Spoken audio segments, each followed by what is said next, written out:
Catherine Glaspie, and welcome to the Chat with Chatham, an exciting new program that's going to take you inside Chatham County. Have you ever wondered how county government works? What services do they provide? Every month here on the Chat, we're going to answer those questions for you. In this edition of the Chat, you will meet the county manager, explore SEMA's Emergency Operations Center, and visit two great recreation spots. Let's start our journey with a little history of the county and meet County Manager Lee Smith. Chatham County is located on Georgia's Atlantic coast. The county was created on February 5, 1777, and was named after William Pitt, the first Earl of Chatham. With an estimated population of almost 290,000 residents, Chatham is the most populous county outside of the Atlanta metropolitan area. Chatham County has 8 municipalities. The county seat and the largest city is Savannah. Other municipalities include Bloomingdale, Garden City, Pooler, Port Wentworth, Tybee Island, Thunderbolt, and Vernonburg. The county is governed by the Chatham County Board of Commissioners, which consists of a chairman and 8 district commissioners. Chatham County operates under the Commission Manager Plan of local government. The Board of Commissioners makes policy, adopts laws, sets budget limits, sets tax rates, and hears zoning cases. The board appoints a county manager who serves as the chief administrative officer to carry out the policies and handle the day-to-day responsibilities.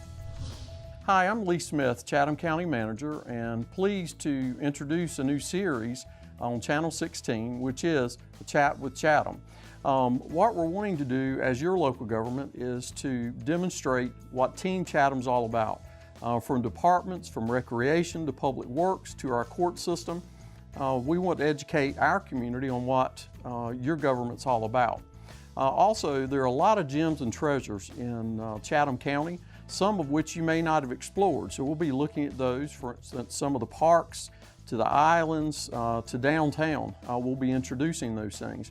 But more than anything, this program really came out of the blueprint, which is our strategic plan for the next 20 years. And that was introduced and actually authored by your team, Chatham, but was directed by the Board of County Commissioners. And we want to thank them for having the vision to look at the future and give us a direction. So welcome to the series. We look forward to providing new information and maybe giving you a tidbit of something that you didn't know before. So welcome to Chat with Chatham. Thanks, Mr. Smith. Don't go anywhere. We have much more to share with you when the chat returns. Volunteering for CASA has given me the opportunity to feel like I'm part of the solution. My role as a CASA is to advocate on behalf of children that don't have anyone to speak on their behalf. Sometimes their parents get too wrapped up in things like drugs and alcohol, and they're not paying attention to what their children need. So my job is to find out what those needs are and make sure that they're met. The children come alive knowing that they're not failures. There were things that could help them be better in school and to do better. It's just been really rewarding to see how much that's helped the children. Welcome back to the Chat. As many of you already know, Chatham County is a beautiful area with many hidden gems. Our county and its 8 municipalities have become one of the most attractive tourist destinations in the country. Our rich history is one of the things that makes our county so exceptional. This month, Abby Murphy from our Public Information Team visited the county's Park and Recreation Department to learn more about the extraordinary life of a woman that many have come to refer to as the first African-American nun. Mother Matilda Beasley Park is perhaps one of Chatham County's most historic locales. Located on East Broad Street across from the St. Benedict the Moor Catholic Church, Beasley Park offers a wide range of amenities for the local community. There is a completely fenced-in area of the park where residents can let their furry little friends enjoy the outdoors with no worries. Other features of the park include a baseball and softball field, as well as a multi-purpose paved track. Next to the field is the pavilion, which opened in the spring of 2012 along with 2 playgrounds. The park's close proximity to Savannah College of Arts and Design, as well as neighboring East Broad Street Elementary, ensures that Beasley Park has around-the-clock security. While the park's many multi-purpose facilities make the area an instant attraction for local residents, one structure in particular stands out among the rest. The Mother Matilda Beasley Cottage sits at the entrance of the park and has been a hallmark of the area since 2014, leaving many visitors to inquire about the life of the namesake of the park. Mother Matilda was born on November 14, 1832 in New Orleans.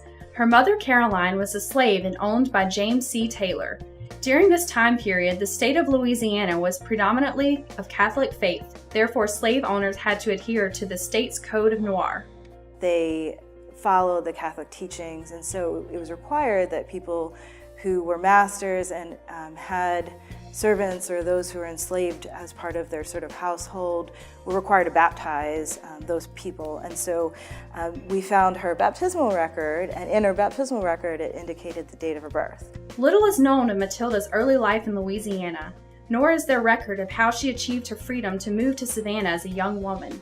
To help better understand the timeline of Matilda's life, the county partnered with the Catholic Diocese of Savannah. Katie Pereira, the Director of Archives and Management for the Catholic Diocese of Savannah, worked with county officials to detail an accurate timeline of Matilda's life. When she came to Savannah in 1860, we know that her name was Matilda Taylor, and she shows up on a census as Matilda Taylor. During the 1860s, Matilda worked at a Bryan Street restaurant called the Railroad House. The owner, Abraham Beasley, was a prosperous widower who owned land and several businesses. After the war in 1869, she married Abraham Beasley. Abraham Beasley was a man of color, who was a free man of color, and he was also an entrepreneur. He had a number of businesses in the city. We have a marriage license for them from 1869. On March 3, 1869, Matilda is conditionally baptized at the Cathedral of St. John the Baptist. Matilda and Abraham were both very active in their faith, working with the Benedictines who came to Savannah in the 1870s with the intent to serve persons of color. After Abraham's death in 1877, Matilda continued to be a pioneer within the Catholic Church. She traveled to England and continued her training to become a nun before returning to Savannah. Matilda donated her late husband's estate to the Sacred Heart Catholic Church of Savannah in order to establish an orphanage, the St. Francis Home for Colored Orphans. Mother Matilda continued to serve the church, her community, and the orphanage until her death. She passed away in this house while she was praying, which is very significant. We have newspaper articles that confirm that. Mother Matilda's dedication not only to her faith, but to all the orphan children she helped to give shelter to, has created a lasting legacy in Savannah. In 1982, a park was dedicated in her honor on East Broad Street. This was owned by the Catholic Diocese, and they gave this to her, this cottage. So she was obviously very significant in the local Catholic Church. In 2011, the Chatham County Board of Commissioners approved a contract that would allow for the relocation and renovation of the cottage where Mother Matilda lived until her death. Commissioner James Holmes of the 2nd District became one of the most active and vocal supporters of the project. What we did is looked around and see how could we develop a community park. Joe Rivers and I talked about Mother Beasley. And from that, all we can say is that we look at that park and say what we want to do is develop it, not only as a park to drop in, but it's a park for everybody to come and use. In the summer of 2014, Commissioner Holmes' vision for Beasley Park began to take shape as the cottage was relocated to Mother Matilda Beasley Park. Following months of renovation on both the inside and outside, the cottage was opened to the public as an interpretive site to commemorate the life and work of Mother Matilda Beasley. Savannah is a historic city.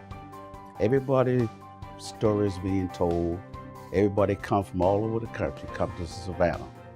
What I'm looking to do is connect Mother Beasley's name with the many tourists that are going to visit Mother Beasley Cottage.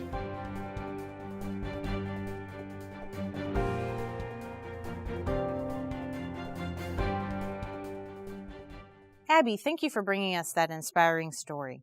You can visit the cottage from 10 a.m. to 2 p.m. every Saturday.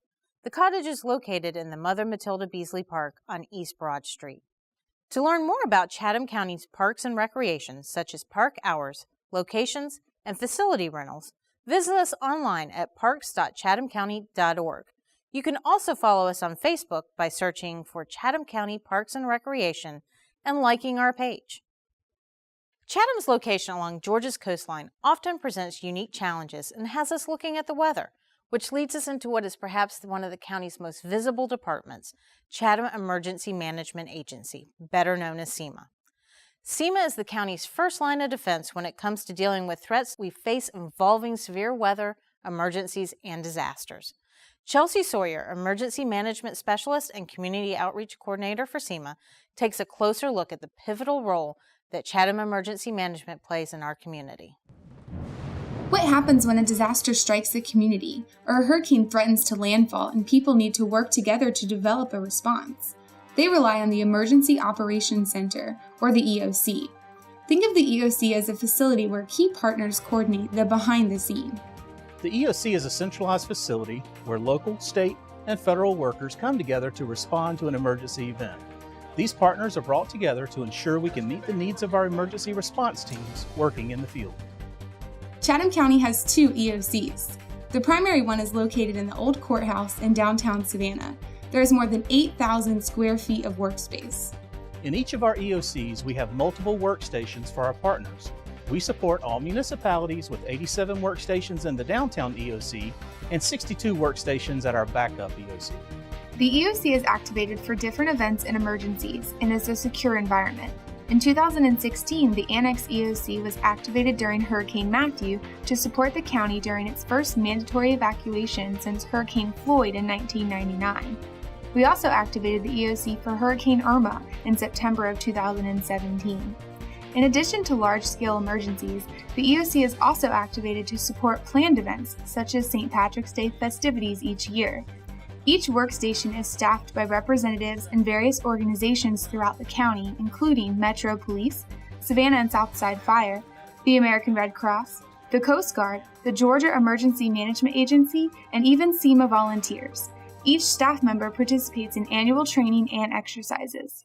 The primary function of the EOC is to coordinate resources, maintain situational awareness, and manage the consequences of an emergency event. CEMA is fortunate to have support from county leaders. Therefore, the agency is able to maintain state-of-the-art EOCs. Laptops are at every station. Staff are utilizing Web EOC, a crisis management system that helps maintain situational awareness and a common operating picture among local, state, and federal partners. Being technologically connected and having the support from the executive management and chief elected officials from all jurisdictions is critical in the success of the EOC's function.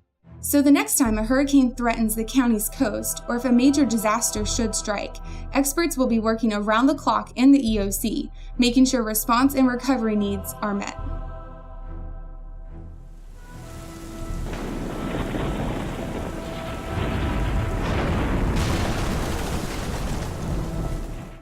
Chelsea, what a great story. You can follow CEMA on Facebook and Twitter, or visit their webpage at chathamemergency.org. Don't go away, there's still much more to come on the chat. I'm a tour conductor. I take you around and see the sights. My situation before I found United Way and the CAP program, I was working 2 jobs and barely paying my bills. I have barriers in my criminal background which prevented me from finding a job that I needed and wanted. They helped me with resume building, job skills, and they helped me become professional when I go out to interviews.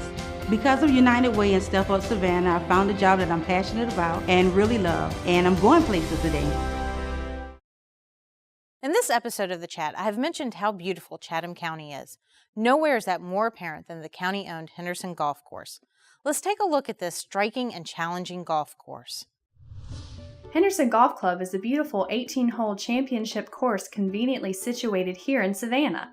Located off of Interstate 95 and Highway 204 on Al Henderson Drive, Henderson has breathtaking views of centuries-old live oaks draped with Spanish moss, pristine wetlands, towering pines, and magnolia trees.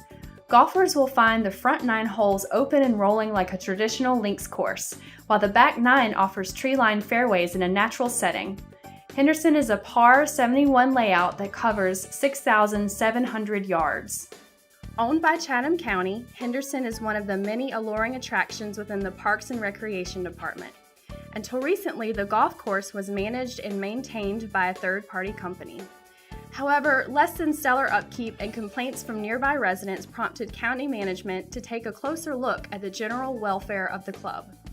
On September 1st, 2016, Chatham County Parks and Recreation Management assumed responsibility for the daily maintenance of Henderson. So a year ago, Chatham County Parks and Recreation took back over management of Henderson Golf Course. So when we took it over, it took about a year to get it back up and running to the level that we wanted it to be. Had to do a lot of work on the greens, some good work in the clubhouse. And so the golf course has been here for many years. However, this will be the first year that the county's operated it. And so we wanted to have a grand opening, present it to the public again and the community, and see the good work that we've been doing. The club has undergone many changes in the past year. Not only has the county restored the physical property to its former glory, many professional services and incentives are now offered to attract old and new members.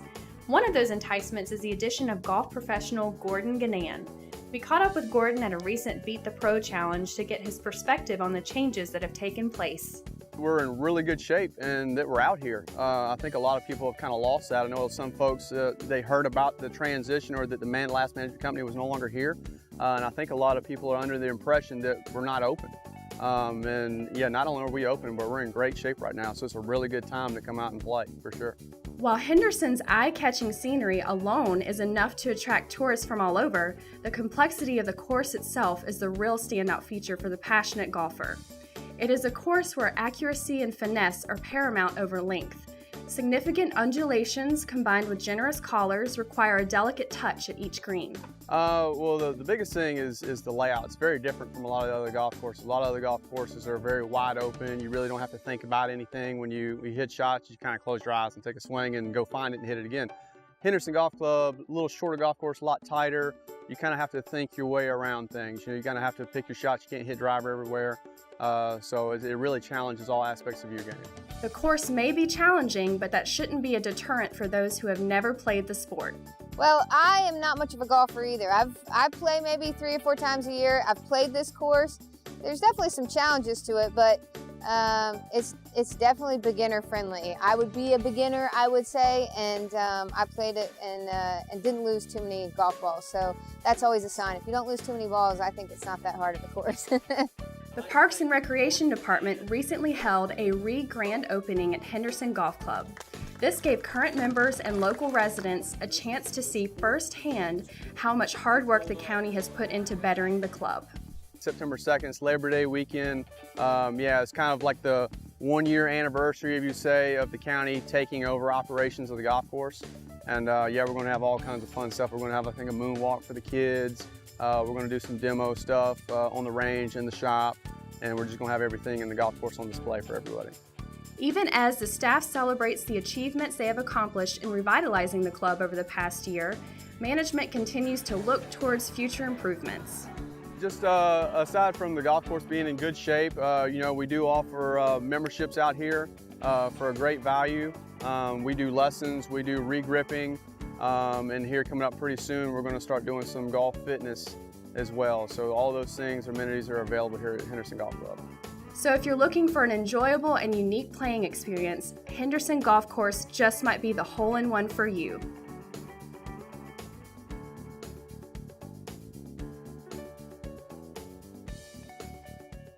Henderson Golf Course is truly stunning. For more information on Henderson, just visit hendersongolfclub.com or call 912-920-4653. We hope this program has given you some insight into this remarkable county we call home. Team Chatham takes great pride in serving each and every resident and visitor. Thank you for giving us the opportunity to chat with you today, sharing details about the many departments that make up your local government. We hope that you'll join us every month on the Chat with Chatham as we continue to explore the incredible services that our county has to offer. Until our next chat!